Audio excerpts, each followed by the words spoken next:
Now, it is my privilege to welcome and introduce Brother U.S. Pandey, National Lecturer, Indian Section, and International Speaker, who has kindly agreed to speak to us today. I also welcome all the participants who have joined today's program. Brother U.S. Pandey is a graduate in engineering from University of Roorkee, presently IITR. He joined Indian Railway Service of Engineers and retired from the post of Additional Director General, Ministry of Railways. He is a member of Theosophical Society and TOS. Presently, he is the president of UP and Uttarakhand Federation. He is actively associated with the work of propagating Theosophical teachings. He is a national lecturer and international speaker of TS. He has delivered a number of talks in India and abroad and conducted study camps. He addresses students and teachers in educational institutions and various social groups on spiritual and social themes. He writes articles on theosophical themes in English and Hindi. His book Theosophy Ke Ayam, a compilation of 21 articles written by him in Hindi. Brother Pandey is associated with some charitable activities also. He is a patron of National Association for the Blind UP State Chapter. He has been a board of member of Transparency International India. Now I invite Brother Pandey to speak on the subject, Be a Lamp unto Yourself through Mindfulness. Thank you all. Brother Pandey. Thank you, Sister Purnamasi, for introducing. Thank you, Mahapatra ji, for guiding me. Okay, Sister Purnamasi, thank you very much for introducing me. And I thank your Lodge and you for inviting me to share some thoughts on this very significant topic today. Be lamp unto yourself. Before I start, I extend my hearty greetings and welcome to all members of your Lodge and other members who have joined here. And I wish them all best wishes for their endeavor. Now coming to the topic, be lamp. So you are working as perfect camera director. जैसा हम लोग जानते हैं, I have been told by Sister Purnamasi that I should speak in Hindi and sometimes in English also, mixed language, so I will follow that style. तो जैसा हम सभी ने सुना है कि बुद्धिस्ट टीचिंग में एक वाक्य है अप दीपो भव, उसका इंग्लिश ट्रांसलेशन है be a lamp unto yourself. तो आज हम इस टॉक में इस जो वाक्य है, जो फ्रेज है, इसका सोर्स क्या है, ये हम कुछ पॉइंट देखेंगे। इसका सोर्स क्या है और इसके कुछ वेरिएशंस हैं। What is the real recorded in Pali text, what version and what is popular version, और इसका अर्थ क्या है, और बुद्ध ने जिसको एक्सप्लेन किया था, how did he explain, what is the technique to become this thing symbolically, what is symbolical meaning, and then mindfulness, what is meaning of mindfulness, and how to go about mindfulness, and what will be what is the purpose of mindfulness, and with this practice, what is the aim.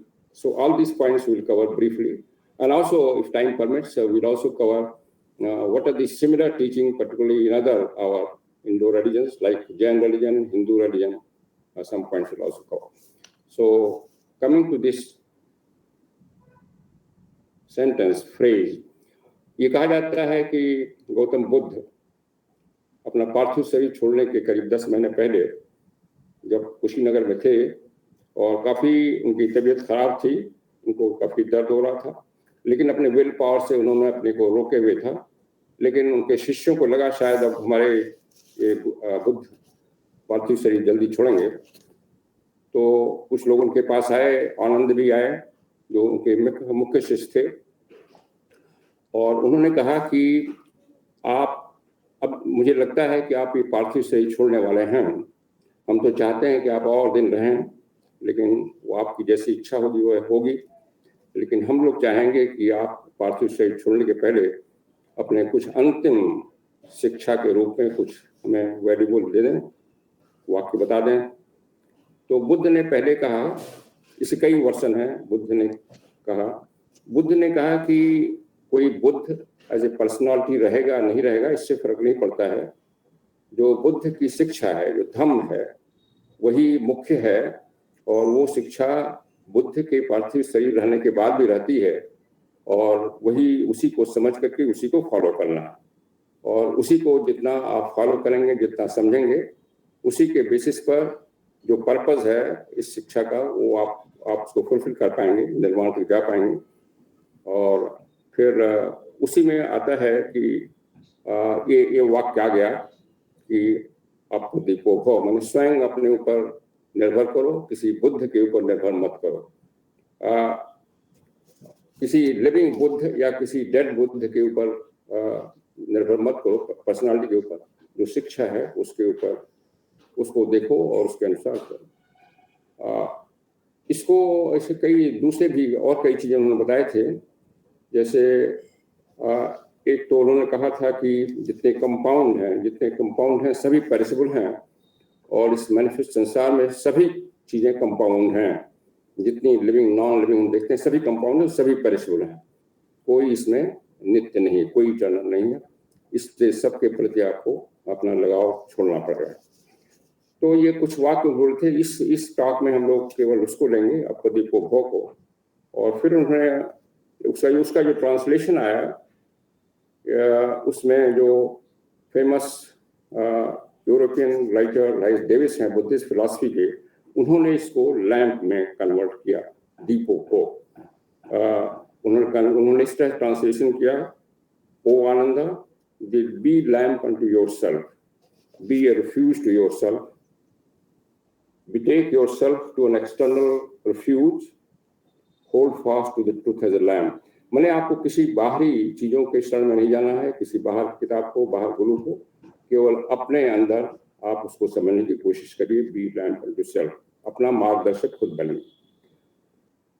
वे कहा गया, लेकिन जो text है, poly text, उसमें अपदीपो नहीं आता है, उसमें अत्तदीपा विहार्था आता है। अत्तदीपा विहार्था, नॉट दी अत्तदीपो भव। इसमें एक ट्रांसलेशन का कोट किया है, बर्मा के प्रधानमंत्री थे यू नून। ये बहुत पहले थे, जब हमारा जवाहरलाल नेहरू प्रधानमंत्री थे, तो यू नू प्रधानमंत्री थे, वो भी बुद्धिस्ट स्कॉलर थे। उन्होंने इसको ट्रांसलेशन किया है, therefore O Ananda, let yourself be your own firm support. दीपा को उन्होंने द्वीप या आइलैंड का ट्रांसलेशन दिया, नॉट दी लैम्प। एंड जैसे एक आइलैंड होता है, द्वीप होता है किसी समुद्र में या नदी के बीच में, और वहाँ पर जो प्राणी रहते हैं वो अगल बगल की जो लहरें हैं उससे बचे रहते हैं अगर द्वीप में रहते हैं। तो इस तरह से उनका कि let yourself and not anyone और anything else be your refuge, let the Dhamma that is teaching be as an island, let the Dhamma and not anything be your refuge. ये यू नू का ट्रांसलेशन था। ये आइलैंड है, द्वीप है, और उस द्वीप पर आप रहें। ये द्वीप क्या है? द्वीप एक सिंबॉलिक है, उसको भी हम लोग एक्सप्लेन करेंगे। और आप उस पर उसको सर लीजिए अपने द्वीप पर, और द्वीप भी इनसाइड है, लैम्प भी इनसाइड है, तो उसको हम लोग थोड़ा सा और देखेंगे। सो जो अत्त दीपो भव या अत्त दीपा भव, अत्त का जो है, अत्त शब्द का है, उसके मतलब में कोई फर्क नहीं है। अत्त मीन्स सेल्फ, स्वयं, आप स्वयं। जो वो हुआ उसमें थोड़ा सा वेरिएशन हो गया। जो पॉपुलर वर्जन है अप दीपो भव हो गया, अत्त का अप है, और जो रिकॉर्डेड वर्जन है पॉलिटेक्स्ट में उसमें अत्त दीपा भव, अत्त दीपा विहाराथा है।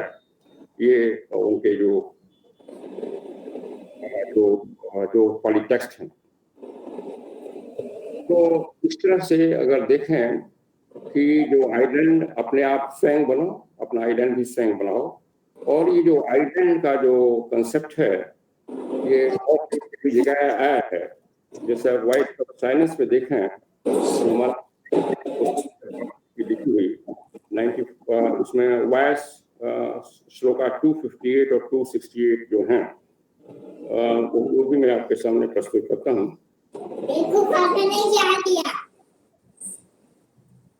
ये गंदा गंदा सर रखो उसको। इसमें 258 में है जब वो माइंड का कंट्रोल और माइंड को एक पर्टिकुलर हाई लेवल पर को एक प्रोटेक्शन देने की बात होती है माइंड को। तो उसमें कहा जाता है, हे लानू, while that shall hedge in the holy isle, तुम्हारे अंदर जो पवित्र द्वीप है, आइलैंड है, उसके चारों तरफ एक बाड़ा लगाओ। बाड़ा माने एक बैरियर क्रिएट करो जिससे तुम्हारी जो वासनाएं और लोअर इच्छाएं उसको अटैक करती हैं, they are not from that it is safe. Dam, एक डैम बना दो, उसके चारों तरफ प्रोटेक्ट करो जिससे तुम्हारा जो प्राइड है, सेटिस्फैक्शन है, सेल्फहुड है, स्वार्थपरता है, ये सब जो भावनाएं होती हैं उसका प्रभाव उस पर नहीं पड़े, तुम्हारा जो इनर सेल्फ है। फिर उन्होंने कहा कि जो सेंस ऑफ प्राइड है जो तुम्हारे काम को खत्म कर देगा। जो प्राइड है ये हमेशा आदमी को हर एक स्तर पर आता है और इस प्राइड को खत्म करने के लिए तुम्हें अपने को आइलैंड बनना है, अपने को एक आइसोलेट करना है सेल्फ को from the effect of the lower thoughts, lower feelings, lower जो इच्छाएं होती हैं।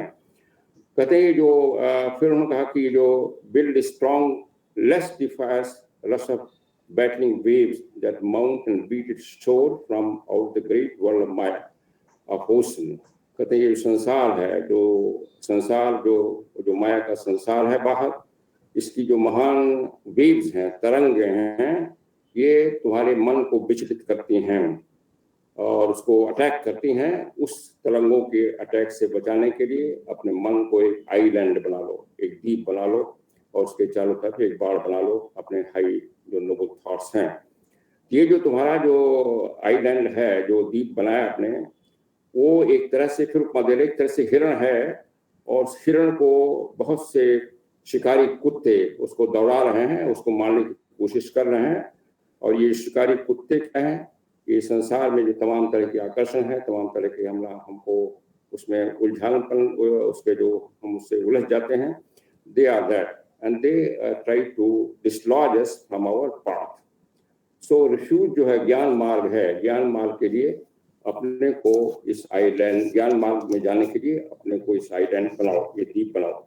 ये वॉइस ऑफ साइलेंस जो भी एक महायान बुद्धिस्ट टेक्स्ट है जैसा आप सभी जानते हैं, उसमें भी इसका जिक्र है।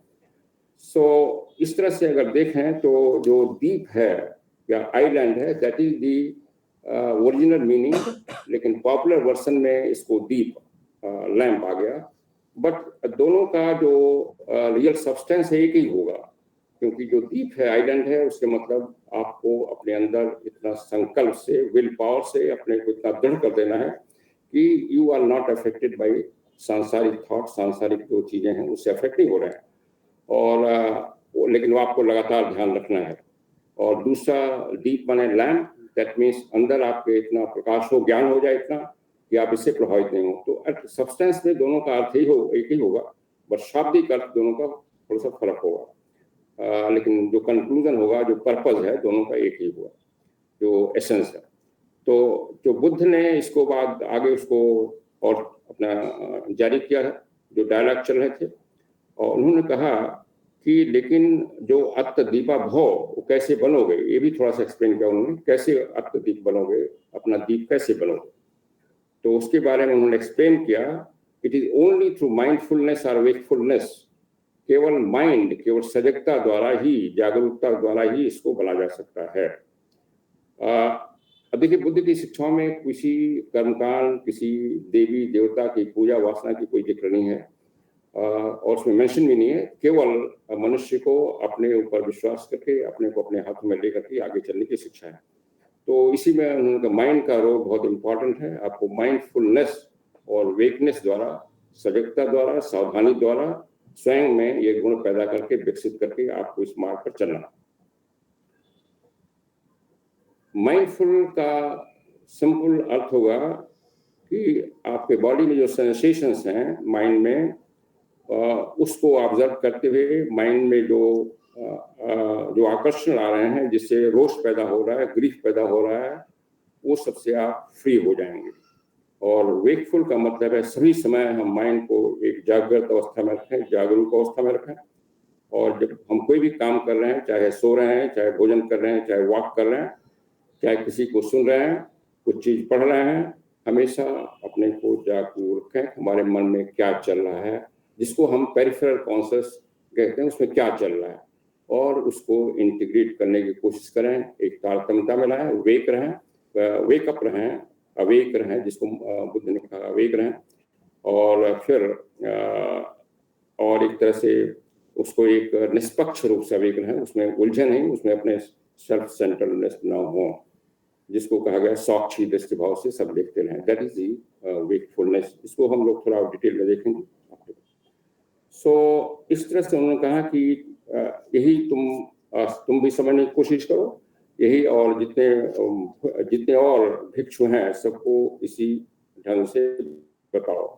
तो जो मांग जो हैं, उन्होंने कहा जितने मांग हैं, जितने भिक्षु हैं, उनको थॉटफुल होना है, माइंडफुल होना है। These are the ways of thoughtfulness and mindfulness. विचारवान और सावधान या सजगता वाला मार्ग है। तो इस तरह उन्होंने कहा कि अपने को लैम्प स्वयं बनाओ या अपने को दीप बनाओ, जैसे टेक्स्ट में है। और फिर ये शब्द बोले कि जब फिर बुद्ध ने खुद स्वयं कहा कि बुद्ध चाहे जिंदा रहें या मर जाएं, मरने और जिंदा की बात कर रहे हैं तो नेचुरली पार्थिव शरीर की बात कर रहे हैं, क्योंकि बुद्ध तो निर्वाण प्राप्त हुआ था। तो कह रहे जो भी सिचुएशन में आता है, जो भी अपने को अपना स्वयं दीप बना लेता है, स्वयं अपना को लैम्प बना लेता है, अपने अंदर ज्ञान पैदा कर लेता है, इतना विल पावर पैदा करना, उसको हाईएस्ट स्टेट पर पहुंच जाएगा, जिसको समक तग्गा कहा पाली में। और फिर उन्होंने ऐड किया, ये करने के लिए तुम्हें बड़ा एक ईगर होना चाहिए और सिंसियर होना चाहिए, ये सब चीजें करने के लिए। बुद्ध घोष ने तमोत्योगा का जो एक्सप्लेन किया, उसको हाईएस्ट स्टेट कहा गया है, जिसको निर्वाणा कहा गया बुद्धिस्ट टीचिंग में। मतलब बुद्ध ने कहा कि आप इसी टीचिंग से अपने को दीप बना करके, अपने को लैम्प बना करके स्वयं, और अपने अंदर ये सब ज्ञान पैदा करके, उस पर फेथ करके, उस पर चल करके ही आप जो हाईएस्ट स्टेट है मनुष्य की, निर्वाण या लब्बान तक प्राप्त कर लेंगे, और कोई दूसरे मार्ग में जाने की आपको जरूरत नहीं। सो ये जो पैसेजेस हैं, ये बुद्ध की टीचिंग में कुछ और भी दूसरे उसमें भी आए हैं। जैसे धम्म पद में, जैसे मग्गा 4 है, उसमें कहा गया है कि नो नेहि कच्च पदम, that means you yourself should make an effort. तुम्हें खुद अपने एफर्ट को करना पड़ेगा। जो तथागत हैं, जो टीचर्स हैं, वो केवल रास्ता दिखाते हैं। सो बुद्ध या कोई भी गुरु आपको लक्ष्य तक नहीं ले जा सकता, वो एफर्ट सारा आपको करना पड़ेगा। ये उन्होंने ये जो है धम्मपद मग्गा 4 में है।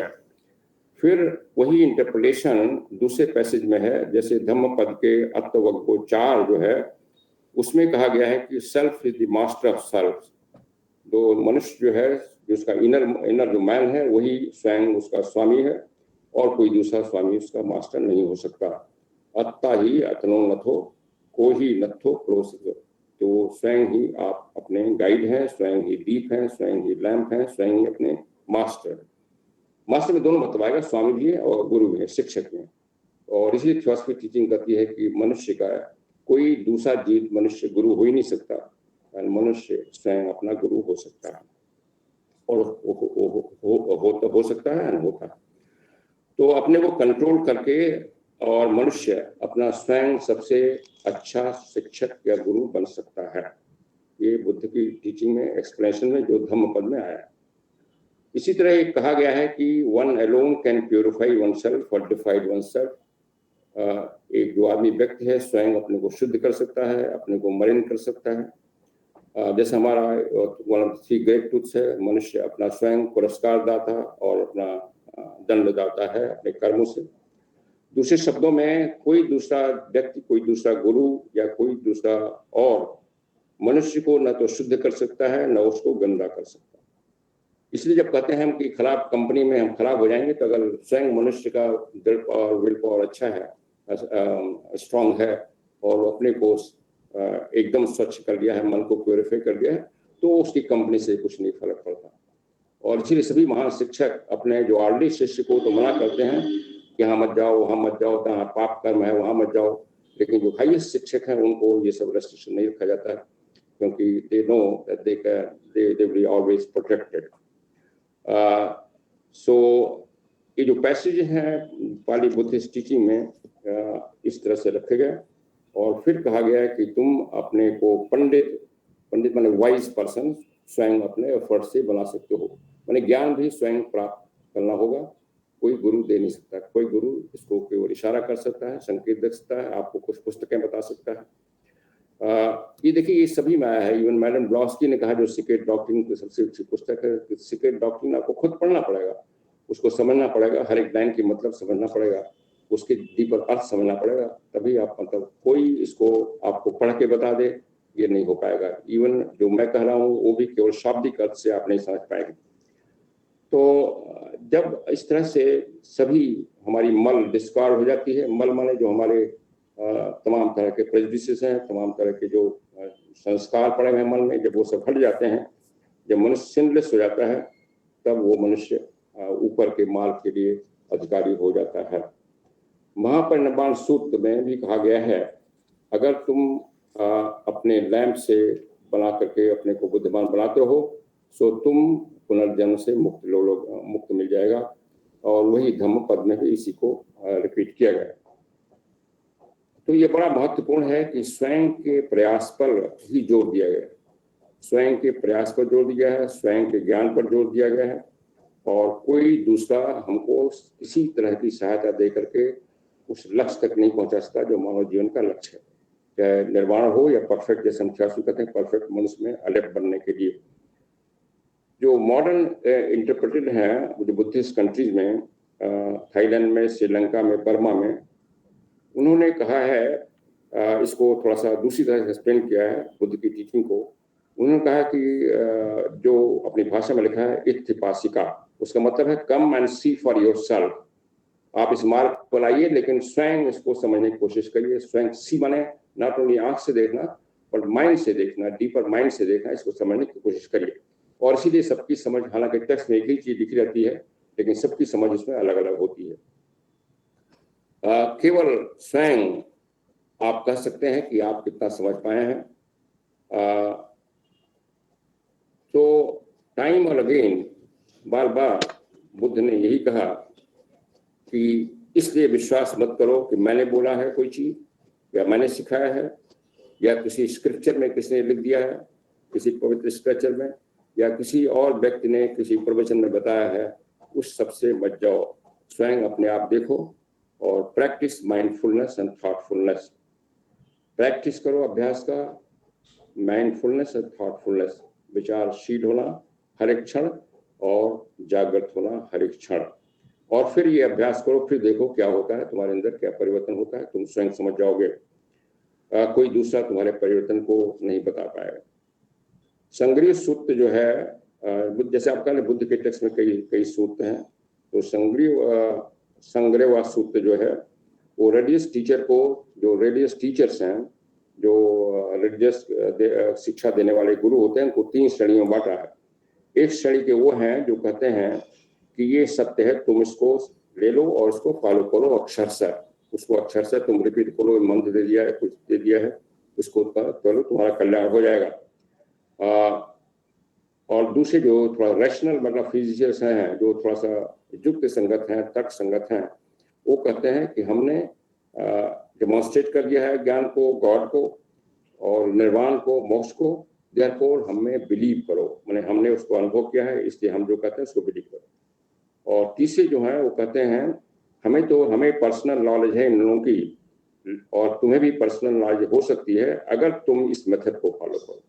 एंड उन्होंने कहा कि मैंने अनुभव किया है, उतना ही मैं कह सकता हूँ, लेकिन मार्ग जो है जो मैं बता रहा हूँ उसको अगर तुम फॉलो करोगे तभी तुम उसको समझ पाओगे उसको। इसकी और एक छोटी सी कहानी आती है बुद्ध की, इसको एक्सप्लेन करने के लिए, इस मार्ग को। जब वो श्रावस्ती में कई वर्षों तक थे तो शिक्षा देते थे और लोग आते थे, और जब शिक्षा खत्म हो जाती थी, उनके प्रवचन खत्म हो जाते, उसके बाद कुछ लोग उनसे प्राइवेट में मिलते थे। तो एक बार एक व्यक्ति उनसे मिलने आया और उनसे पूछा कि महात्मन, मैं देख रहा हूँ कि आप इतनी अच्छी शिक्षा दे रहे हैं, लेकिन सबके ऊपर प्रभाव नहीं पड़ रहा है। इनफैक्ट मैं तो देखता हूँ कि कुछ लोग बिल्कुल उल्टी दिशा में जा रहे हैं। जो आपकी शिक्षाएं हैं, ये क्यों हो रहा है? क्यों नहीं सब ठीक हो जाते आपकी शिक्षा से? आप इतने बड़े ज्ञानी हैं, बुद्ध हैं, एनलाइटेंड पर्सन हैं। तो बुद्ध सीधे नहीं मना करते थे किसी को, और उसको क्योंकि वो ह्यूमन साइकोलॉजी के बहुत ज्ञाता थे, तो उसको समझाने की कोशिश करते थे। उस मनुष्य को पूछे, जो व्यक्ति ने उनसे प्रश्न पूछा था कि तुम कहाँ के रहने वाले हो? आप जानते हैं श्रावस्ती जो है बहराइच में है, ईस्टर्न यूपी में है। तो लेकिन उसके एक्सेंट से बुद्ध समझ गए कहीं और का है। जैसे एक्सेंट हमारा थोड़ा सा फर्क होता है, हम जिस रीजन के होते हैं, चाहे किसी दूसरे रीजन में जाए। तो जब उससे पूछा तुम कहाँ के रहने वाले हो, तो पहले उसने कहा कि मैं तो यहीं रहता हूँ श्रावस्ती में। तो उनका नहीं, मुझे तुम्हारे जो बोल का ढंग है, मुझे लग रहा कहीं और के हो। तो उनका हाँ, मेरे जो पिताजी वहाँ थे, जो बिहार में नालंदा के पास, और वहाँ से आए थे, और हम लोग यहाँ बिजनेस करते हैं, यहीं रह रहे हैं 2-3 पीढ़ियों से। तो अब बुद्ध कहते हैं कि तुम अगर श्रावस्ती से नालंदा जाते हो तो क्या ठीक से पहुंच जाते हो? मान लीजिए तुम्हारे कोई और रिश्तेदार हैं, उनका कोई फंक्शन होता है, जाते हो, पहुंच जाते हो? तो उनका हाँ पहुंच जाते हैं। तो कैसे जाते हो? तो वो कहते हैं बहराइच से हम बस्ती जाएंगे, गोरखपुर जाएंगे, फिर छपरा जाएंगे, फिर इस तरह जाएंगे और नालंदा पहुंच जाएंगे। फिर बुद्ध ने कहा कि अच्छा ये बताओ, जो कोई व्यक्ति वहाँ पहले नहीं गया है और यहाँ जो रहता है, तुमसे पूछे कि नालंदा कैसे जाना है, तो वो उसको तुम बता दोगे ठीक से रास्ता? इसने कहा मैं बता दूंगा ठीक से। तो फिर बुद्ध कहते हैं, अब लास्ट प्रश्न पूछते हैं, क्या वो पहुंच जाएगा?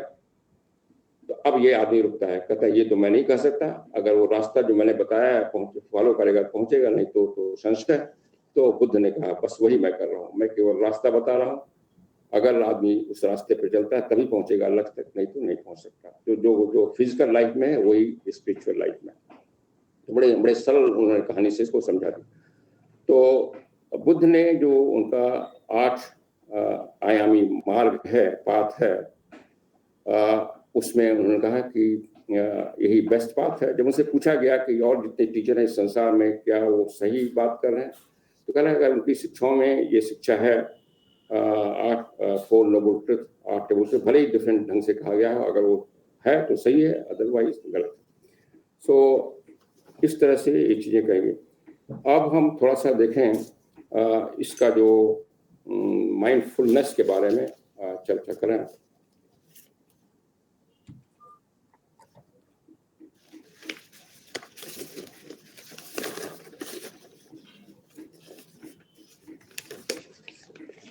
तो माइंडफुलनेस है अपने माइंड को सजग रखना, सावधान रखना, थॉटफुल रखना, कि जो और इसके अंदर अपना ही प्रकाशित करना। जैसे जैसे हम प्रैक्टिस करते हैं माइंडफुलनेस और वेकफुलनेस के, कि जो प्रकाश बने, जिसको हम आत्मज्ञान कह सकते हैं, और इसका चमक बढ़ती है, ल्यूमिनोसिटी बढ़ती है, और हमें और रास्ता साफ दिखाई पड़ता है। ये जो है, जो माइंडफुलनेस है, ये बुद्ध का जो 8 फोल्ड पाथ है, उसमें 7वां जो है सम्मा शक्ति है।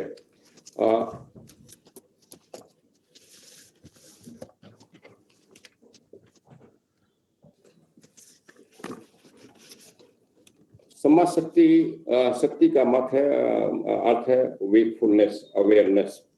शक्ति का कहीं कहीं ट्रांसलेशन स्मृत भी कर दिया गया है, राइट मेमोरी भी कर दिया गया है। सम्मा माने राइट, सम्यक सती। सती मतलब अवेयरनेस, बट सती का और भी कई ट्रांसलेशन हुए हैं। सती का कहीं कहीं अर्थ स्मृत कर दिया है, राइट स्मृति या राइट स्थिति, कई तरह के ट्रांसलेशन हुए, बट सती का मेन मतलब होगा वही वेकफुलनेस, अवेयरनेस, माने राइट अवेयरनेस। लेकिन इसके जो 8 फोल्ड के जो उसका एस्पेक्ट है, उसमें ये कई चीजें आएंगी। उसमें राइट मेमोरी भी आ जाएगी, राइट रिमेम्बरेंस आ जाएगा, और ये सेल्फ डिसिप्लिन, दैट मीन्स अपने को अवेयर रखना, माइंडफुल रखना, सभी उसमें आ जाएगा। और ये जो उनका शील समाधि प्रज्ञा है, ये समाज में तीनों में आता है, और इसी के द्वारा हम उसको फाइनल लक्ष्य तक, प्रज्ञा तक पहुंचते हैं। सो जो राइट जो इसमें कई पक्ष होंगे सम्मासति के, जो उसमें जो मेमोरी होगी वो भी one of the aspects of the sammasati. उसमें होगी कि हम उस सारे चीजों को भुला दें, वॉश आउट कर दें जिससे हम हर्ट हुए हैं। अगर किसी ने हमको कुछ ऐसा कह दिया है, हमारे प्रति कोई ऐसा व्यवहार किया है पास्ट में, तो सारा हम भुला दें, उसको विस्मृत कर दें।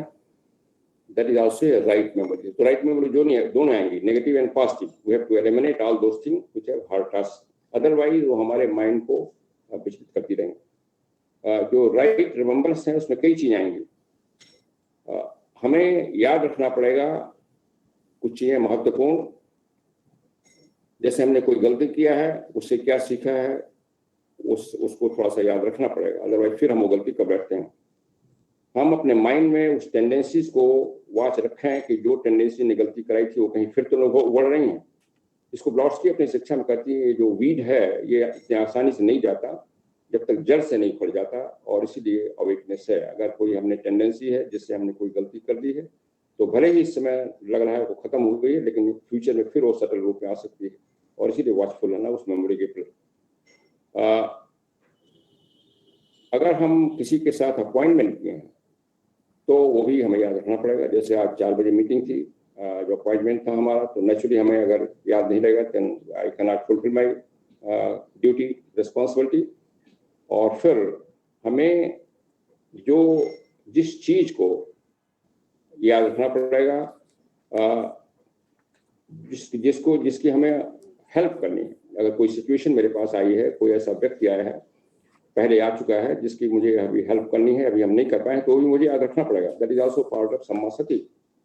अदरवाइज फिर हम अपनी उसमें भी जो ड्यूटी है नहीं कर पाएंगे। और फिर हमें अगर कोई व्यक्ति से इंटरेक्शन होता है, तो भली उस व्यक्ति इस समय जो हमें कह रहा है, कुछ ऐसे वाक्य बोल रहा है, या उसका बिहेवियर इस समय अच्छा नहीं है, लेकिन हमें उसके कुछ अच्छे गुणों को याद रखना पड़ेगा। दैट मीन्स उसका जो अपरेंट बिहेवियर हो रहा है उसी पर न जाएं, उसके कुछ गुण हैं जो अभी नहीं प्रकट हो रहे हैं, उसको भी याद रखें।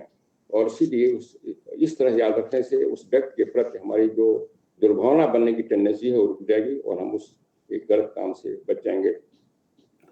सो माइंडफुल का ये भी होगा कि फुल अटेंशन दें जो चीज़ जब कर रहे हैं, छोटी मोटी चीज़ पढ़ रहे हैं, टॉक दे रहे हैं, भोजन पका रहे हैं, किसी को भोजन सर्व कर रहे हैं, पूरी अटेंशन दें छोटी मोटी चीज़ों पर भी, अदरवाइज वो काम खराब हो सकता है। और इसीलिए ये जो माइंडफुलनेस पूरे दिन का बिजनेस है, हर एक घंटे का बिजनेस है, इवन सोने पर बिजनेस है। सोने के टाइम में हम देखें नींद कैसे आ रही है, नींद आते समय कुछ तो कोई डिस्टर्ब नहीं कर रहा है, ये सब चीज़ें उसमें आ जाती हैं। So it is whole day business. Right mindful जो वो की है, जो वर्चूज की, अगर हम राइट माइंडफुल रहते हैं तो उससे हमारी जो वर्चूज हैं, जो हमारे गुण हैं, जो सुषुप्त हैं, वो बाहर आते हैं, प्रकट होते हैं, और फिर हम जो अविद्या है उससे प्रभावित होना कम हो जाते हैं। सेंस ऑफ प्रोपोर्शन वो भी एक राइट रिमेम्बरेंस में आएगा। सेंस ऑफ प्रोपोर्शन, जैसे कई चीजें हमारे सामने हैं, कई चीजें करना है, कई चीज़ों से हमारा एंगेजमेंट है, तो रिलेटिव इम्पोर्टेंस देना, उसको राइट ऑफ प्रोपोर्शन कहते हैं। उसको देखना पड़ेगा, ये भी उसका हो जाएगा जब हम अवेयरनेस है। अब इसमें छोटा सा होगा, मान लीजिए हम कोई खाना खा रहे हैं, बड़ा अच्छा स्वादिष्ट खाना है, और हम खाते जा रहे हैं, अगर हम अवेयर नहीं है तो शायद इतना अधिक खा लेंगे दैट हमारा डाइजेशन खराब हो जाएगा। वी हैव टू अवेयर कि कब सिग्नल आ रहा है, वी मस्ट स्टॉप। सो छोटी सभी दैनिक चीजें, दैनिक क्रियाकलापों में ये हमें करना पड़ेगा। Tolerance, good taste, grace in action सभी इसमें आ जाएंगे। सो ये जो सेंस ऑफ प्रोपोर्शन है ये नेचुरली आएगा, इसके लिए प्रयत्न नहीं करना पड़ेगा। और जैसा हम जानते हैं सभी में, हम सभी भी आ जाता है, कुछ पुराने जन्म की टेंडेंसी थी, कुछ इस जन्म के एक्सपीरियंस आ जाता है, और कुछ में हम फेल होते हैं, वहां पर वेकफुलनेस हमें हेल्प करेगा। कोई चीज है या कोई व्यक्ति है, कुछ उसका वाक्य है, कोई हम पढ़ रहे हैं, उसको एज इट इज देखना भी इसका माइंडफुलनेस का हिस्सा है। इसमें कोई अपनी तरफ से नहीं जोड़ना है, जिसको साक्षी दृष्टि से, निर्विकार भाव से देखना, उसको समझना। इम्पर्सनल, जिसको इम्पर्सनल बार बार कहा है, इम्पर्सनल होना है, पर्सनल से, जिसमें और किसी चीज को समझना है।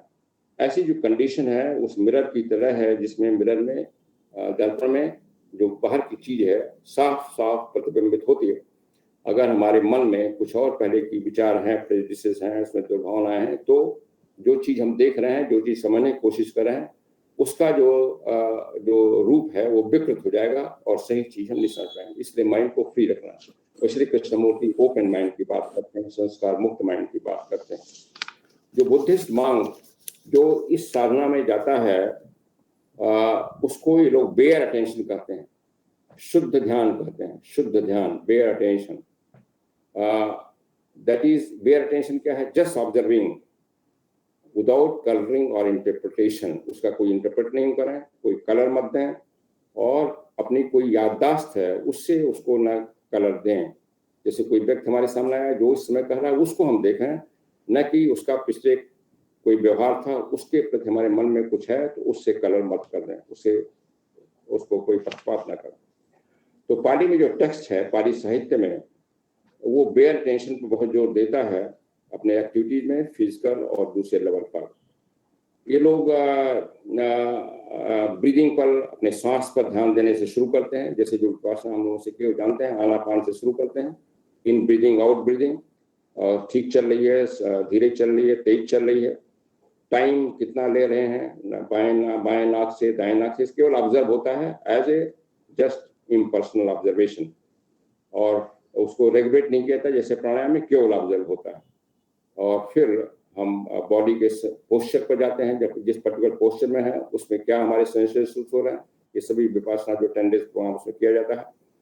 और फिर हम अपने चित्त पर जाते हैं, माइंड में क्या स्टेट है जो योग शास्त्र में है, और फिर माइंड में जो कंटेंट है उस पर जाते हैं।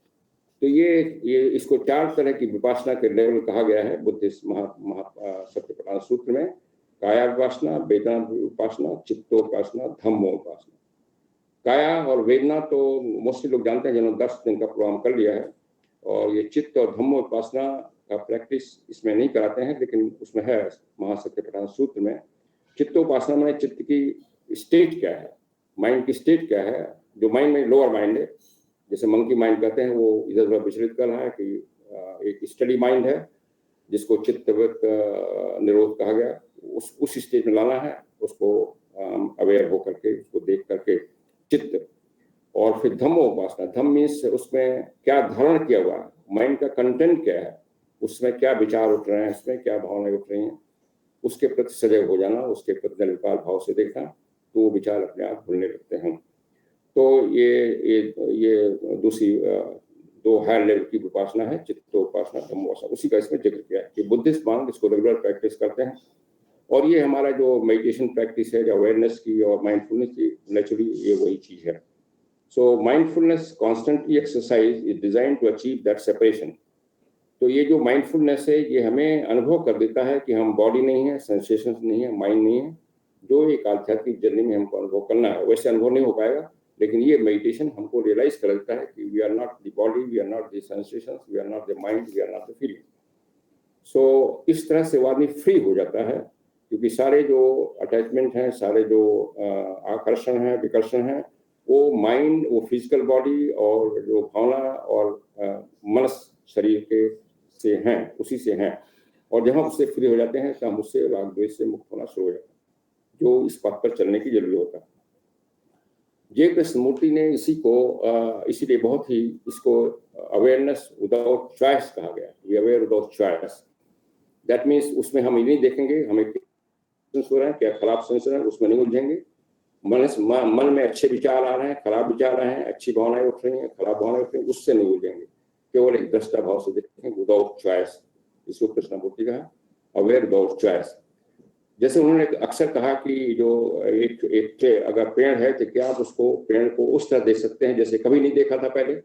जैसे हमारे घर के सामने पेड़ है, उसको कहा जाना कि आप उस पेड़ को इस समय ऐसे देखिए जैसे कभी नहीं देखा, तो ये तो बड़ा संभव लगता है। तो रोज देखते हैं, तो हमारे मन में जब रोज देखते हैं कुछ धारणा बनी हुई है उस पेड़ के बारे में, उस धारणा को साफ करके अगर देखें तो एक नया चीज दिखाई पड़ेगी, और अंदर स्वयं एक नई ऊर्जा उत्पन्न होती है, जिसको कृष्णमूर्ति कहते हैं असीम ऊर्जा उत्पन्न। और इस थोड़ा बहुत हम लोगों का सभी का अनुभव है जब हम इस तरह से देखने की कोशिश करते हैं। और एक जो चीज है भले ही वो चिर परिचित है, लेकिन उसमें कुछ एक नया हम देख पाते हैं, नए डायमेंशन देख पाते हैं, जिसको एक शब्दों में वर्णन नहीं किया जाता, but many of us have experience. So और चूंकि हम अपने को इम्पर्सनल रूप से नहीं देखते, इसलिए किसी चीज में, किसी मनुष्य में उसके जो अच्छी चीजें हैं, जो ब्यूटी है, जो सौंदर्य है, उसके स्वभाव में देख नहीं पाते, क्योंकि हमारा मन दुराग्रह से भर जाता हुआ, क्योंकि उसको हम जानते हैं उसने ऐसा व्यवहार किया था पास्ट में। तो सही सौंदर्य देखने के लिए अपने साइक में सारी इम्प्योरिटीज को हटा देना है, सारे क्रेविंग और प्लेजर को हटा देना, प्लेजर्स के लिए कांस्टेंट जो अवेयरनेस है वो एफर्टलेस होना चाहिए, जिसको गीता में कृष्ण कहते हैं नैश्य कर्म होना चाहिए, सारे काम नैश्य कर्म होना चाहिए, प्रयासहीन प्रयास होना चाहिए। इसमें कोई प्रयास करने की जरूरत नहीं है, जस्ट ऑब्जर्व करना है। इसमें कोई फॉर्मेलिटी नहीं है, उसके पहले ये मंत्र जप लें, वो मंत्र जप लें, कुछ करने की जरूरत नहीं है। 24 घंटे की व्यवस्था है, नहाए या नहीं नहाए हो, आप ट्रेन में चल रहे हो, नहीं चल रहे हो, आप बैठे हो, खाए हो, खड़े हो, किसी समय कर सकते हैं। और इसको यही सेल्फ डिसिप्लिन का आधार बनता है। कर्नल कॉर्ड अपने एक टॉक में कहते हैं कि ऐसा ही awareness becomes a basis of the self discipline. सब जैसे आपने को एग्जाम्पल दिया, जैसे हम भोजन कर रहे हैं, ज्यादा मत खा रहे हैं तो डिसिप्लिन हो जाती है, कोई भी चीज कर रहे हैं उसमें अति में चले जाए, जब हम अवेयर हैं तो डिसिप्लिन में आ गए। जो माइंडफुलनेस की स्टेट है उसमें आदमी देखता है कि अपने अंदर स्वयं क्या बुराइयां उठ रही हैं। अगर हमारे अंदर किसी से ईर्ष्या करने की टेंडेंसी है, वो उठेगी कि कोई हमसे ज्यादा प्रगति कर रहा है, तो उसको, और फिर जो हायर माइंड है क्योंकि देख रहा है, फिर हायर माइंड प्रोजेक्ट करता है अपने आप की जो एनिमी से अपोजिट कंडीशन है, जो सबसे प्रेम करने की कंडीशन है, वो भी उसको आती है, और फिर हम समझ जाते हैं कि एनिमी वाली कंडीशन, ईर्ष्या वाली कंडीशन वो हटेगी, और फिर हमारा माइंड जो है उससे समझने से फ्री होना शुरू हो जाएगा। तो ये अवेयरनेस का ये परिणाम होगा कि हमारा माइंड जो लोअर टेंडेंसी है उससे फ्री होना शुरू हो जाएगा। जो माइंड को माइंड से देखना है, माइंड को माइंड के अंदर ही देखना है। जब हम इस तरह से देखना शुरू करते हैं इम्पर्सनल होकर के, तो जैसा हम थ्योसफिकल लिटरेचर में जानते हैं कि माइंड के 2 हिस्से हैं, हालांकि 2 हिस्से को समझाने के लिए हैं, बट एक हायर माइंड लोअर माइंड को ऑब्जर्व करना शुरू कर देता है, और फिर एक सर्टेन स्टेज पर इवन बुद्धि फैकल्टी जागृत होती है, एक्टिव होती है, वो ऑब्जर्व करना शुरू कर देती है। तो इस प्रोसेस से हमारा हायर माइंड जो है एक्टिव होता है, और बुद्धि फैकल्टी भी एक्टिव होना शुरू करती है, जो लक्ष्य है, जो बुद्धि योग कृष्ण गीता में बार बार कहते हैं जानने के लिए। सो ये जो मेथड है अवेयरनेस माइंडफुलनेस का, एक रियल योगा है, बुद्धि योगा है, जो गीता में कहा गया। सो जो कंफ्यूजन है माइंड में, लोअर माइंड में, जो तमाम तरह की धारणाएं हैं वो साफ होती हैं, और हम अपने मार्ग पर सही चल देते हैं। जैसे आसमान हम देखते हैं, आसमान में बादल हैं, पहले हम बादल को ही आसमान समझेंगे, लेकिन जब हमारे थोड़ा सा जब डीपर दृष्टि से देखेंगे तो उसके पीछे आसमान का बैकग्राउंड दिखाई पड़ेगा। इसीलिए जो हलचल हो रही है माइंड में, उसके पीछे जो स्थिर माइंड है, जो हायर माइंड है, उसको हम देखेंगे तो समझ जाएंगे कि जो चेंज हो रहा है, जो चेंजिंग हो रहा है, वो हम नहीं हैं, हम चेंजलेस हैं, हम हायर माइंड हैं। जो आप जानते हैं वही हमारा higher mind the real human soul, higher mind is the real human soul. तो हम अपने सोल को जानते हैं। जैसे कहा फ्रॉम सेल्फ टू सेल्फ, तो जो नीचे वाला जो है छोटा सेल्फ है उसको हम देख रहे हैं, और फिर उसको देखते हुए हम मिडिल सेल्फ में जा रहे हैं, अपने सोल को जान रहे हैं, जो हायर माइंड है। सो जो माइंड है वो कई चीज़ों को प्रोजेक्ट करता है, जिसको जानता है, और अच्छा या बुरा, और इस तरह से वेकफुल होने से, माइंडफुलनेस से हम जो बुरी चीज़ों से हटते हैं और अच्छी चीज़ों में जाते हैं राइट पक्ष में। लेकिन इसके लिए वही इम्पर्सनल होना चाहिए, प्रेजुडिस हटाना चाहिए, ओपन माइंड होना का जरूरत है। इसमें ग्रीड, एंगर जो है, जो लोभ है, क्रोध है और मोह, ये 3 चीजें बताई गई हैं गीता में भी, शिक्षा में भी। लोभ, मोह और क्रोध, ये तीनों हैं, यही सारे जो बुराइयां हैं, सभी के फंडामेंटल बेसिस हैं, दे आर द रूट। और जो ये ग्रीड में है, आप जानते हैं जो लालच है उसमें यह है कि हम अधिक से अधिक चीज़ों को प्राप्त करें, इंजॉय करें, एक्सपीरियंस करें, नॉट ओनली फिजिकल चीज़ों को, इवन ऐसी चीज़ों को, हमारी रेपुटेशन हो, कोई पद हो, हम राजा बन जाए, मिनिस्टर बन जाए। सो इस तरह की ईगरनेस रहती है ये ग्रीड में, ग्रीड को, लालच को दिखाती है। एंगर जो है वो हर तरह का जो रिपल्सन पैदा करता है, घृणा, द्वेष, एनमी सब पैदा करता है। सो अगर हम एंगर, फियर से मुक्त हो जाएंगे तो सारे अवगुण खत्म हो जाएंगे। हम किसी को प्रेम तब तक नहीं करते जब तक मुझसे डरते हैं, तो डर खत्म होना जरूरी है किसी को प्रेम करने के लिए। जैसे हमसे सुपीरियर जो है उनसे हम कभी डरते हैं तो फिर हम रियल उनसे वार्तालाप नहीं करते, इंटरेक्ट नहीं करते। और ये जो है जैसा लाइट एंड पाथ में कहा गया है, किलाउ desire for comfort of life, desire for life. तो इस प्रोसेस में जाकर के हम वो डिजायर सारी खत्म होती है। जब लाइफ एंड कंफर्ट कहा गया तो lower life and lower comfort. इसी को जीसस कहते हैं कि persons who lose their life they live their life. That means जो नीचे का जीवन की या शैली है उसको छोड़ते हैं, वही असली जीवन जी पाते हैं। और ये हमारे इस माइंडफुलनेस से, वेकफुलनेस से ही संभव हो सकता है। राइट माइंडफुलनेस और राइट मेडिटेशन, समा समशक्ति और समा समाधि, ये दोनों हैं, ये स्टेट ऑफ कॉन्शियसनेस के हैं और ये विचार के परे जाते हैं, थॉट के परे जाते हैं। थॉट में जब कहा जाता है लोअर माइंड के थॉट के, सांसारिक थॉट के परे जाते हैं, ये एब्स्ट्रैक्ट थॉट में ले जाते हैं और बुद्धि चेतना पर ले जाते हैं।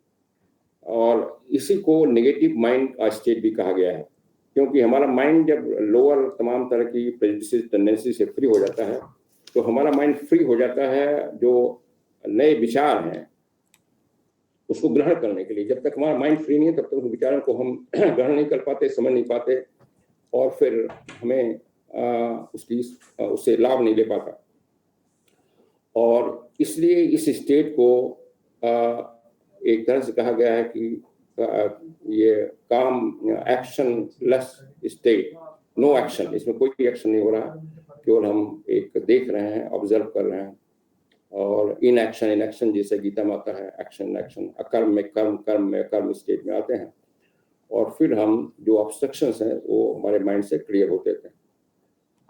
तो फिर क्या होता है, जब माइंड उस स्टेट में पहुंचता है, वेकफुल से माइंडफुल के स्टेट में एकदम क्वाइट होता है, साइलेंस होता है, सब चीज़ों को ऑब्जर्व करते हुए, आँख खोलते हुए भी, बाहर अंदर की सब कुछ देखते हुए, तो उसमें एक ऊर्जा निकलती है जो एक असीम ऊर्जा होती है, बहुत बड़ी ऊर्जा होती है। और उसका सोर्स डिवाइन प्लेन से आता है माइंड में।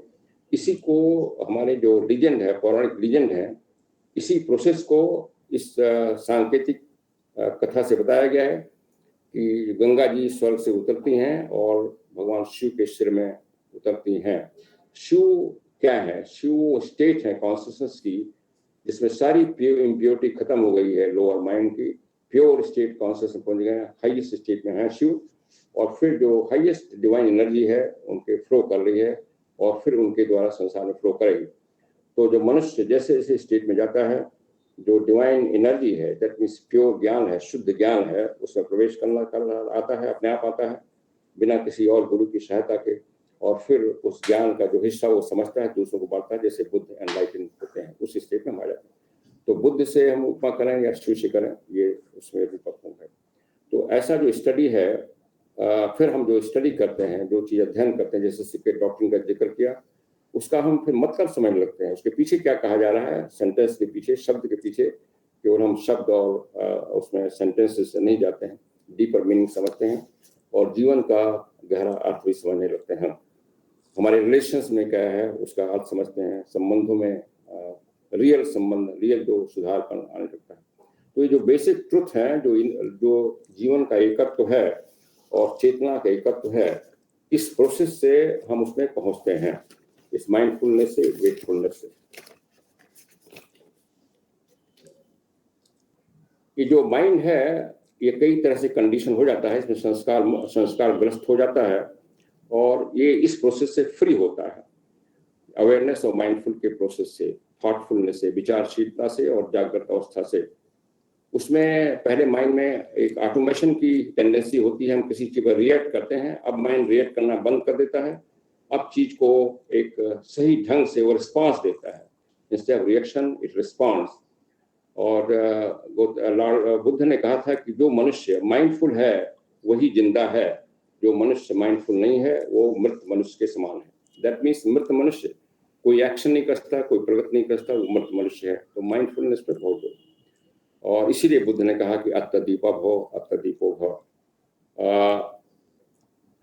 ब्लॉट्सी कहती हैं कि एक एब्सोल्यूट प्रिंसिपल जो है, अब इसको अत्तदीपो भव कहो, कैसे बनाए, थोड़ा सा और इसमें तो कुछ और पॉइंट हम लोग कवर करेंगे।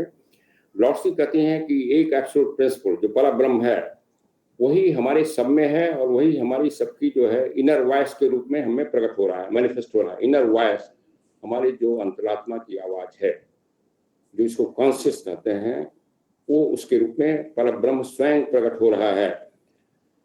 तो हम हर एक काम अपने अंतरात्मा की आवाज को सुन के करें, उसके अनुसार करें। पहले वो नेगेटिव में आएगी कि ये मत करो, ये मत करो। किसी चीज को हम किसी चीज से लेना चाहते हैं अनाथ जी, वो मना करेगी ये चीज गलत है, मत लो। और जब हम उस पर ध्यान देंगे तब वो पॉजिटिव में आ जाएगी, ये करो। तो जिसको हम इन कॉन्शियस और इंट्यूशन में कहते हैं, उसमें ले जाती है। तो ये जो है स्वयं परब्रह्म है, बाहर कोई दूसरा ईश्वर नहीं है। स्वयं परब्रह्म आपके अंदर इनर वॉइस के रूप में प्रकट हो रहा है। उसके अनुसार जो काम करेंगे, न कि वो काम किसी संसार को प्रिय है, किसी फैमिली को अपने प्रिय है, किसी दोस्त को प्रिय है, या कुछ आपको कुछ और देगा, उस उद्देश्य से नहीं करना है। केवल अपना अंतरात्मा की आवाज सुन के करना है, तब आप सही रास्ते पर हैं। अंतरात्मा की आवाज अलग अलग हो सकती है, किसी सिचुएशन में हमारी अलग हो सकती है, आपकी अलग हो सकती है। उससे फर्क नहीं पड़ता, क्योंकि आदमी हर एक अलग अलग स्टेज इवोल्यूशन में है। अगर उसके अंतरात्मा की आवाज के अनुसार काम करने में कोई गलत परिणाम आते हैं, तब भी आप सीखते हैं, बढ़ते हैं। तो फिलॉसफी टीचिंग बार बार कहा गया, दूसरों की राय से मत जाइए, सुनी सुनाई बात पर मत जाइए। इसको कृष्णमूर्ति भी कहते हैं at the feet of master में। आपके स्क्रिप्चर्स में, धर्मशास्त्रों में लिखा है, उससे मत जाइए। आपके पंडित पुजारी मौलवी जो कर रहे हैं, उससे मत जाइए। हर एक चीज को अपने स्वयं विवेक से देखिए और फिर अंतरात्मा की आवाज के अनुसार उस पर काम करिए। तो स्पिरिचुअल पाथ है, यही है। इसी पाथ से हम ट्रांसफर होते हैं, रिजनरेट होते हैं। और फिर इसके लिए किसी घर को किसी अपने छोड़ने की जरूरत नहीं है, किसी आश्रम में, किसी जंगल में, किसी पहाड़ में जाने की जरूरत नहीं, यहीं पर करने की जरूरत है। अटेंशन जो है हमारा हमेशा फिर इस तरह से हम हार्मनी या डिसहार्मनी में अपने में विवेक करने लगते हैं और डिसहार्मनी से हार्मनी में आने लगते हैं। सही हार्मनी आती है जब एक अलगावपन का भेद विचार खत्म होता है और हम इंटीग्रिटी की अवस्था में आते हैं। इसीलिए वॉइस ऑफ साइलेंस कहा है, before the soul can see the harmony within must be attended. कि जो सोल है वो सही चीज, जो रियलिटी है, जो ब्रह्म का अनुभव है, पर ब्रह्म का अनुभव है, उसको तभी कर पाएगा जब वो जो इस तरह से कंप्लीट हार्मोनी में आएगा। और वो तभी आएगा जब हमारा माइंड सतत अवेक है, सतत माइंडफुल है। तो इस तरह से ये जो प्रोसेस, ये जो शिक्षा है, ये एक सेंटेंस जो है, ये हमको वहां तक ले जाता है। अभी मेरे ख्याल से 2-4 मिनट और हैं, तो थोड़ा सा ब्रीफली हम टीचिंग करेंगे। जैन टीचिंग में इसको 2 पॉइंट हम टच कर देंगे। जैन टीचिंग में, जैन धर्म की टीचिंग में स्क्रिप्चर जो है, प्रकृति उत्तरायण में कहा गया है कि जो सभी लोग जो अविद्या में हैं वो सफरिंग पाते हैं, और जो उससे मुक्त होते हैं वो सफरिंग से मुक्त होते हैं। और वो लोग मूर्ख हैं जो हमेशा इस संसार में की अविद्या में डूबे रहते हैं। और उसमें फिर कहा गया कि प्रत्येक व्यक्ति जो है स्वयं अपनी खोज कर सकता है, अपनी इंक्वायरी द्वारा, अपनी खोज द्वारा, अपनी समझ द्वारा। और कहता है जो इंक्वायरी है कई तरह की हो सकती है और यही हमें तमाम बंधनों से मुक्त कर सकती है। और जब हम इस तरह का स्वतंत्र इंक्वायरी करते हैं अपने चेतना को फ्री करके, तो हमें एक्चुअली इंस्पिरेशन मिलती है। और उसका जो एंड रिजल्ट आता है वो है कि friendship with all beings, all creatures. अगर ये नहीं हो रहा है, दैट मीन्स हमारा जो क्वेस्ट है वो ट्रुथ, वो सही नहीं है। Friendship with all beings, all creatures, जितने चर अचर जीव हैं, सबसे हमारी दोस्ती होती है इस मार्ग से। अगर नहीं हो रही है तो गलत है। फिर भद्रानायक उपनिषद जो हमारा सबसे उत्तम उच्च ग्रंथ है, उसमें जब सेज जो ऋषि हुआ याज्ञवल्क्य जब जनक के दरबार में जाते हैं, तो जनक पूछते हैं किम ज्योतिरयम पुरुषाहित। ऐसा मतलब है कि what serves as the light for man. तो याज्ञवल्क्य आंसर देते हैं, कई आंसर आते हैं, अंतिम आंसर है self Indeed becomes the light. जो आत्मा है, स्वयं आत्मा का प्रकाश बनता है आत्मा कई लेवल पर। जो शंकराचार्य अपनी कमेंट्री में कहते हैं, ये what is self, the self is that which illumines all the things outer and inner, फिर सभी चीजों पर प्रकाश डालता है। याज्ञवल्क्य खुद अपना प्रश्न करते हैं कि आत्मा क्या है, कथात्मन आत्मा, और आंसर करते हैं कि व्यक्ति जो इस ज्ञान को समझता है और अपने अपने अपने इंद्रियों के स्वभाव के बीच में ही इस प्रकाश को अपने हृदय में समझ लेता है, वही आत्मज्ञान है। योग वशिष्ठ विवेक चूड़ामणि में कुछ इसी तरह के कंपैरेटिव सेंटेंस लाए गए हैं और उसमें कहा गया है शंकराचार्य की कमेंट्री में, कम एंड सी, आओ तो तुम स्वयं देखो। तो शंकराचार्य कहते हैं अपनी कमेंट्री में, जब आदमी अपना तर्क बुद्धि लगाएगा तभी स्क्रिप्चर का ज्ञान उसको हो पाएगा जो सही ज्ञान है, अदरवाइज वो अक्षर से ज्ञान जाएगा। और ब्लॉट्सी कहती हैं किसी भी स्क्रिप्चर चाहे कितना भी हाईएस्ट हो, किसी धर्म का हो, अक्षर से ज्ञान कभी भी अनर्थ पैदा कर देता है, इसलिए हमें अक्षर के ज्ञान से नहीं जाना है। शंकराचार्य फिर कहते हैं विवेक में कि जो नेचर ऑफ रियलिटी है उसको मनुष्य को स्वयं अपनी आंखों से देखना है, अपनी प्रज्ञा से देखना है, किसी दूसरे बुद्धिमान व्यक्ति की आंखों से नहीं, चाहे वो कितना भी बुद्धिमान हो, कितना भी बड़ा गुरु हो। जैसे चंद्रमा को केवल अपनी आंखों से देखा जा सकता है, चंद्रमा के सौंदर्य को, किसी कोई दूसरा व्यक्ति चंद्रमा के सौंदर्य को हमें बताएगा तो, लेकिन हम उसको देख नहीं पाएंगे। तो इस तरह वैदिक ट्रेडिशन में, जैन ट्रेडिशन में इसी तरह की बात की गई है। बुद्धिस्ट में इसको बहुत ज्यादा एम्फेसिस दिया गया है मेडिटेशन में, और यही को मेन मार्ग बताया गया।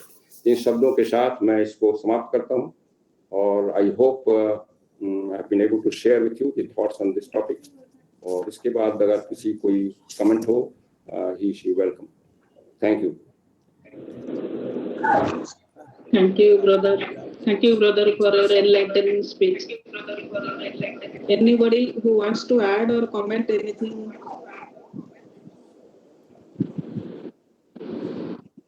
Kindly ask if anybody wants to ask or add anything on today's speech.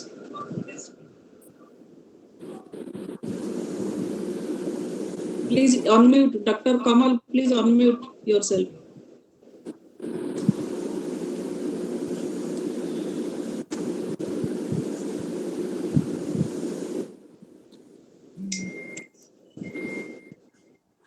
आवाज आ रही है?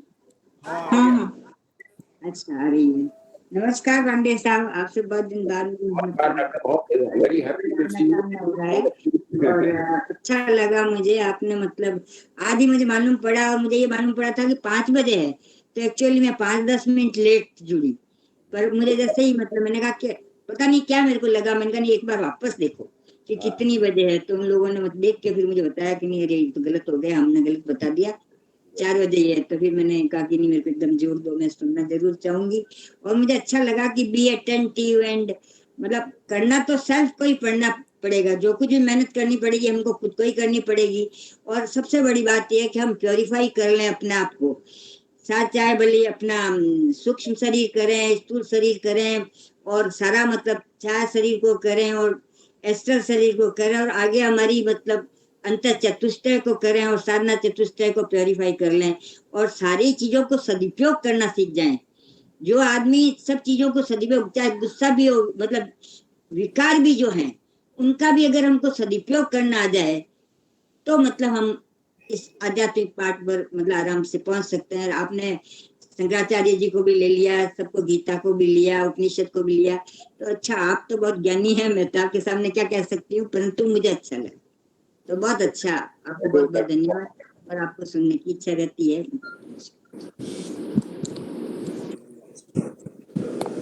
Anybody may ask any question, otherwise we will close with a vote of thanks to be offered by our brother. हाँ, अगर आप allow करें तो मैं पूछूं। आपने पहले कहा कि मतलब गुरु कोई भी नहीं होता है, तो गुरु तो कोई चाहे न हो, परंतु आपको रास्ता बताने वाला तो होना ही चाहिए। आप सीकर हो सकते हो, पर आपको मतलब आप चल रहे हो तो नेचुरली अगर आप कोई अनजान रास्ते पे जा रहे हो तो आपको जानने वाला अगर रास्ता बताएगा, और अगर आप अलर्ट हो, अटेंटिव हो, तो आप सही सही रास्ते पे चले जाओगे। तो आपको कोई, इसीलिए तो मास्टर्स भी कहा है कि भाई थियोसॉफी में मास्टर्स थे, तो उन्होंने कहा जयप्रकाश जेके कृष्णमूर्ति भी मतलब जो है उनको भी मतलब उन्होंने मैत्रेय ने हेल्प किया। तो ऐसा है कि थोड़ा बहुत तो हमको गाइडेंस तो चाहिए, मतलब कोई भी हो, चाहे टीचर हो, चाहे गुरु हो, चाहे कोई भी हो, गाइडेंस तो जरूर चाहिए, रास्ता बताने वाला चाहिए, परंतु अपने आप को पढ़ना करना, मेहनत सेल्फ एफर्ट ही करना पड़ेगा। ये आपने बिल्कुल ठीक कहा कि उसी तरह से आगे कोई कुछ नहीं ला सकता। ये आपने बिल्कुल एक्चुअली जब गुरु जो कॉमन शब्द में बोलते हैं, हम लोग को धारणा हो गई कि गुरु जी कोई मंत्र ले लेंगे हम पहुंच जाएंगे, तो वो कंसेप्ट में गुरु कोई नहीं। वो so called, they are so called.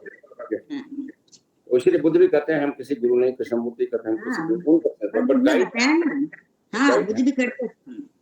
वो आपने रास्ते का सही उपमा दिया। जब कृष्णमूर्ति से पूछा गया कि आप क्यों गुरु का रोल बना करते हैं, कहते हैं गुरु उसी तरह से जैसे आप जा रहे हैं, चौराहे पहुंच गए और आपको रास्ता नहीं पता है, आप पूछते हैं कि कहाँ जाएगा, तो ट्रैफिक पुलिस से बताओ उधर जाना है। So that is the role of guru at the level, otherwise बाकी आपको प्रयत्न करना। उसके आगे हम खुद ढूंढेंगे जब होगा। सही बात है कि जितना हमको जाना है उसके आगे हम खुद ढूंढेंगे, कोशिश मतलब हम दूसरे के ऊपर डिपेंड नहीं करें, वो हमें बिल्कुल आप बिल्कुल सही। Now I request Brother Ashok Kumar Mahapatra to to see you.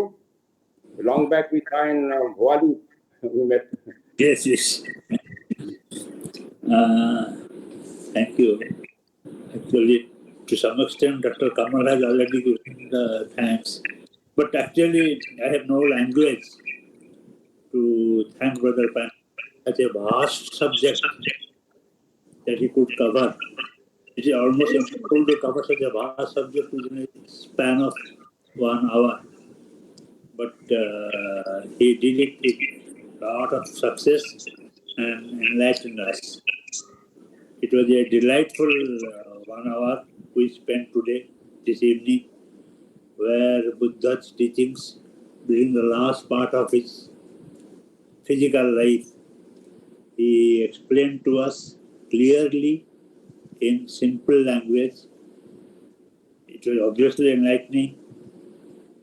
He explained how the teachings were also similar to Theosophy, Krishnamurti, and also Vedanta. He quoted Shankaracharya so well, very appropriately. And the most important point he said is that we are our own masters. We can listen to him, we can read scriptures, but we have to apply ourselves. Yes. And I think if we will really be thanking him, if we follow whatever he said, we should follow it in our day-to-day action or everyday action instead of just listening for 1 hour. I again thank him for enlightening us and giving us a way and bringing about a harmony between Buddha's teachings and other teachings as well. Thank you very much, sir. I wish you will come again to talk us and give a talk. Thank you. Thanks much for your comments.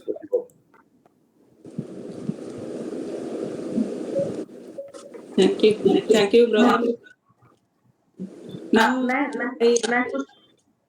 बोलिए sister Basumati जी। हाँ, नहीं, मैं ये कहना चाह रही थी कि हम लोग पढ़ कर और सुन कर स्टडी कर करके बड़ी बातें तो हमको ध्यान में रहती हैं, लेकिन होता यह है कि जो छोटी बातें प्रैक्टिस की होती हैं हमारी लाइफ में, जैसा कि इस वार्ता में ब्रदर यूएस पांडे जी ने बताया आप दीपो भाव के माध्यम से कि अवेयरनेस, माइंडफुलनेस और ये सारी चीजें जो प्रैक्टिस की, इसको हम लोग भूलते हैं।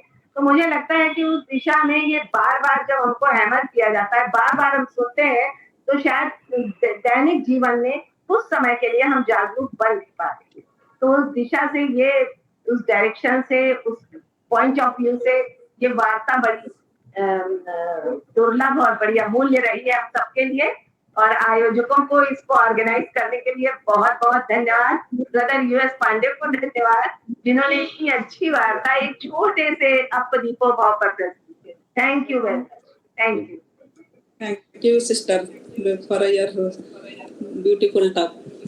Now, I request Sister Gayatri to closing prayer. So, after which we will close the meeting. Sister Gayatri. Thank you, sister.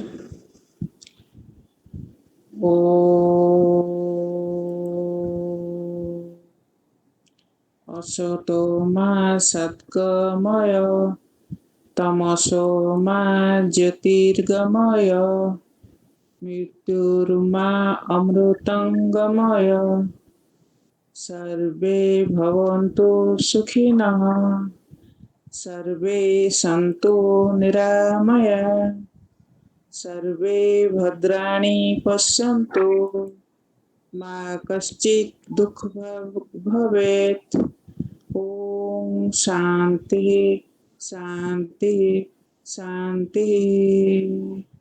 धन्यवाद। Okay, thank you very much.